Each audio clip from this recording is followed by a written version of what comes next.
अस्सलाम वालेकुम जी। ये हमारे पास गाड़ी है, ये सेंट्रो क्लब 2007 मॉडल है। इसकी हमने कंप्लीट ट्यूनिंग की है और इसके इंजन में जो है ना बहुत ज़्यादा आवाज़ थी। ये ज़रा आप चेक करें, ये बताएं कि ये इसमें होनी चाहिए प्ले इतनी या नहीं होनी चाहिए।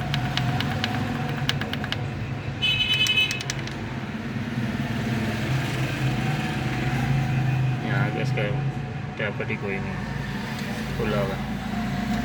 ये इन्होंने ताज़ा काम करवाया तो उसमें इसके टैपर जो है ना कह रहे हैं कि नए डालें टैपर।